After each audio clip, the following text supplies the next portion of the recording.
One of the questions I get asked most on social media is what mods should I do to my Land Rover? And my answer is usually, well, that's entirely up to you because it depends on what you want to use the car for. But today, I thought I would head out and tell you my favourite modifications that we've done to this car. So let's start her up and go find some nice roads.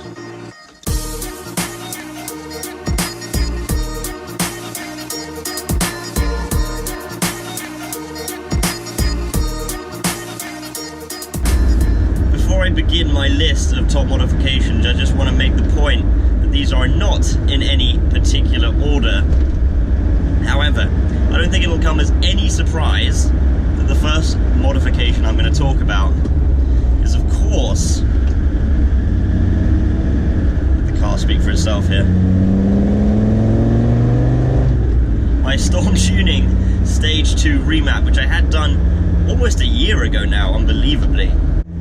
It has completely transformed this car, and if you want more details on that, I highly recommend you go and watch my remap review, where I spent almost half an hour talking about what it's done to the car, how it's done it, and basically just me laughing and screaming and grinning about how amazing it is.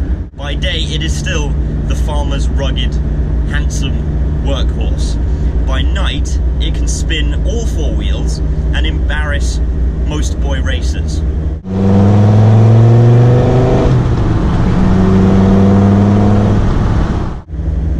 But on top of that, assuming you drive sensibly, you're getting improved fuel economy, a much smoother engine, and much more comfortable cruising speeds on the motorway. I know a lot of you, after seeing my remap review, went out and got your own Td5s, Discovery or Defenders remapped, particularly by Storm Tuning.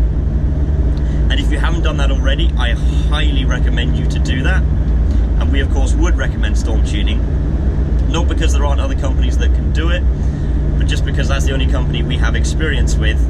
And I can tell you, I have the service from them that I had was absolutely faultless. So that's who I would recommend. Now, I think the title of this video may be top 5 mods or something like that, but I have a feeling it's not going to be top 5. I'm probably going to twist that rule slightly. But I will add into this, even though at this point is the Storm Tuning remap, that let's say if you can't afford to get your car remapped, or you don't want to for some reason, or it's not legal in your country, for example, then the next best thing as a modification is a straight-through exhaust. Now again, that's something that may be illegal in certain countries depending on your MOT rules, so I would get that checked out first. However, a straight-through exhaust gives you some of that sweet, sweet 5-cylinder growl that you get from the remap, whilst also allowing the car to breathe a bit more easily, and thus freeing up the acceleration just a little bit. And obviously it's a lot cheaper than doing a remap. Although having said that, a remap is not expensive by any means, considering what it actually does to the car. Again, go and watch my review if you're in any doubt about what I'm talking about, or if you're in any doubt about buying a remap. But that is point number 1. And the next mod is something I think complements the remap incredibly well, and that is actually one of the first modifications we did, I think, to this car on this channel. I could be wrong there. And that is, of course, Synchro Gearboxes Slickshift. A very, very simple and relatively cheap modification, which basically reduces the play in your gear lever by changing some stuff down at the base of the gear lever and the turret and all that stuff. That's a big truck. And from that you get a lot less play in the gear lever. I'm sure many of you, or at least those of you who have Land Rovers or have tried driving old Land Rovers, the gear levers in them are not that direct. In fact, it does feel a bit like, as I think I referred to it in the Slickshift video, stirring gravy with a dead fish. However, after installing Slickshift, the gearbox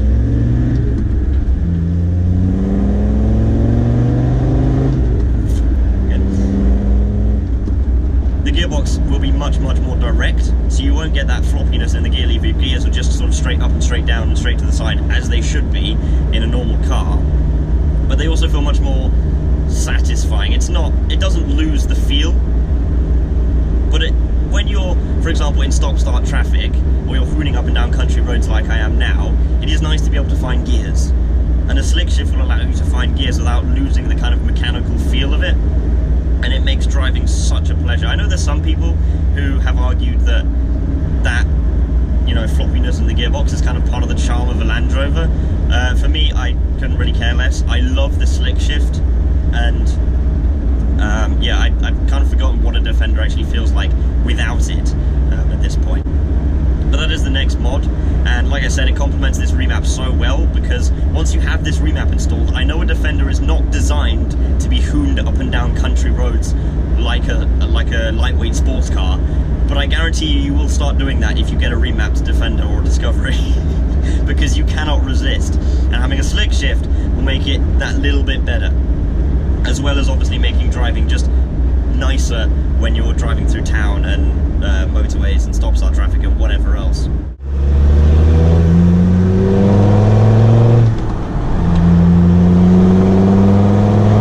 So my third modification is something that I bought almost out of necessity, and actually not directly related to what the item is. You'll see what I mean in a second. But basically, the next thing is my bucket seats. Now you may think I bought them because I wanted something more comfortable, more sturdy, more sporty, and you'd be half right, because obviously they do look awesome and I adore the way they look, and you would have thought seats like this would look out of place in a Defender, but they don't. They look awesome. They are very comfortable, and considering how cheap they were, I'm actually amazed at how comfortable and pretty good quality they are. As well as having these side bolsters both down by your legs and on the side of your torso, which genuinely makes it more comfortable, and also if you are driving around twisty roads, does hold you in quite nicely, because the Defender does not have the stiffest ride in the world, so you are going to experience body rot, so that helps a lot. But anyway, the point, or the reason I bought these seats was actually because these are heated seats, and when I bought them, the heater in my car did not work. Now I'm sure many of you who have at least been watching the channel for the past year or so will know that we fixed the heater and it does now work. However, like I say, when I got these seats, they didn't, and the heated seats was my only way of staying warm. So that was kind of why I bought them. But also because I came across them and they were at a price that I couldn't resist, because seats, aftermarket seats for Land Rovers, I'm not actually sure why, considering how cheap these were, but they can be incredibly expensive. You can expect to pay £1,000 to £2,000, if not more, for a pair of bucket style seats for a Land Rover Defender, if you say go for a brand like Recaro or Sparco. Now obviously they're well-known brands and the very best in that kind of market, and that's probably why you're paying the price you're paying, especially if it's genuine leather. I don't know if you can get them in genuine leather. I'm not sure why you would want genuine leather in a mucky Defender though. But these seats were, I think, £300 or £400 or something, which for a pair, including the bases you need to install them, and they're heated. So that was why I bought them, because like I say, they were too good to resist, and they kept me warm, and they're incredibly comfortable, and they look awesome. End of. Modification number 4 is the modification we did most recently to the car. Now I say most recently, but that was still all the way back in January, I believe. So it's been way too long since I've spent some money on this car. I'm sure something will break soon, but anyway. My LED halo lights. Not only are they obviously much brighter than the standard Defender lights, which are a bit like candles taped to the front wings, they also look a hell of a lot better. Now, I don't mean to sound vain or just spend money on lights for the looks, but firstly, I'm sure many of you know I take a lot of pictures of this car, and Land Rovers in general, obviously for this channel and for social media pages, but I take a lot of pictures of this car. And the headlights, I seriously think, give it a way more modern and updated look. Oh god, nice twisty bit here, sorry. I cannot concentrate. Understeer. Yeah, I can't, like, focus Remap Land Rover. Nice gear changes, sunny day. Can't concentrate.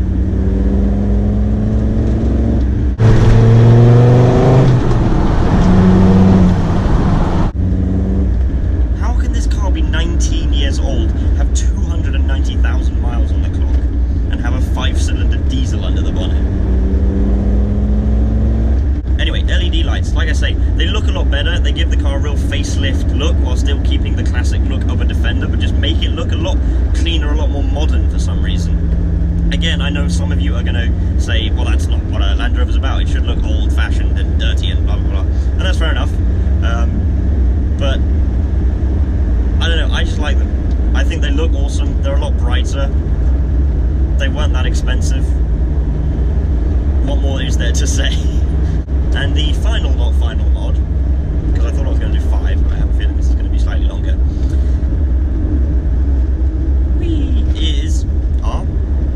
are my speakers. Are my speakers. Because, although this Remap does sound amazing, and I love the sound of this exhaust, just hooning up and down roads and just listening to the sound of that growl. Jesus Christ, it feels so wrong, but so right driving this car like this.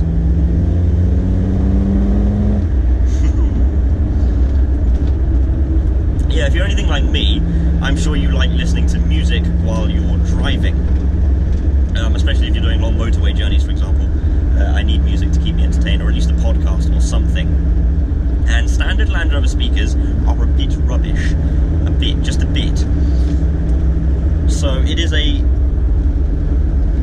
modification well worth doing if you like listening to music or radio when you're driving. Because the standard speakers in a Defender will make you weep at how poor they are. Now I also have a 12-inch subwoofer behind the driver's seat as well, which I would highly recommend, again, if you're doing sound upgrades, because it just adds a bit more depth, and obviously Defenders have a lot of cabin or sort of engine, road noise, etc., and having a subwoofer adds a bit more depth to it, to the sound, to sound that would otherwise be quite hollow without it. And again, on top of that, you can add tweeters as well into the dashboard if you want, which I don't have. I do actually have some, I just haven't installed them yet, but I do have them. Oh, actually, the reason I haven't installed them is because I have Defender demisters in the dashboard, and they won't both fit, but I have the demisters for now. But yeah, that's the next point. Go for speakers and a radio, obviously, if you're going to have speakers and you don't have radio yet. Weirdly, this car had speakers when I got it, but no radio. Like, not like it had been taken out, it just didn't have a radio whatsoever, or nowhere to mount it or whatever. So I had to install that as well. So this has been a distracted look at my favourite modifications to this car. And I will actually just add one more modification to this list, just to screw up the fact that it's 5 and just make it 6. But what kind of YouTuber would I be if I didn't plug my own product? And say that I want to add TirsbaekTV TUFF-ROK Mudflaps to this, and TirsbaekTV Stickers as well. Now, in all seriousness, and I am being serious, the TUFF-ROK Mudflaps are an awesome modification, and I will genuinely add them to this list, not just to plug my own product, because you can go and buy any kind of TUFF-ROK Mudflaps you want. You don't have to buy TirsbaekTV ones, but they are genuinely really, really good products. And if you're like me and you've been through a couple of sets of standard Land Rover mudflaps, because they crack after a while and break, especially if you go off-road, then TUFF-ROK Mudflaps are a hell of a lot better. They are much, much more flexible, much more durable, they look a lot better, and to be honest, if anything, I think they're cheaper than genuine Land Rover mudflaps, actually, despite their superior quality. But I will add that to this list, so you can go and check those out. And that's another point. I'll put all the links for all of the modifications I've said in the description below. And TirsbaekTV merchandise, you can find that at our website at TirsbaekTV.com. So those are my top 5, 6-ish modifications for a Land Rover Defender, or I guess Discovery, because you can pretty much do all of these to a Discovery 201 as well. So that has been that. Thank you very much for watching, guys. Like I say, not all these modifications may be for you. Perhaps they're out of budget, perhaps they're just not what you want to do, but at least I hope it gives you an idea of the sort of things you can do, and at least what I would do if I had a limited budget or amount of modifications I do. And speaking of budget, all of the mods I've listed are doable within 700, 800 pounds, I think. At least under £1,000, I'm pretty sure of that, if you install them yourself. And none of them are particularly difficult to install. Well, the Remap you can't really install yourself, but you could still do everything under £1,000 at least, and completely transform this car without losing the fact that it is still a Defender. You won't lose the character or the charm of this car by doing any of the things that I've listed. It's still what it is, and it's still the car that we know and love. But anyway, I've rambled on enough, so I'm going to end this video here. Thank you very much for watching, guys, and I'll see you in the next video.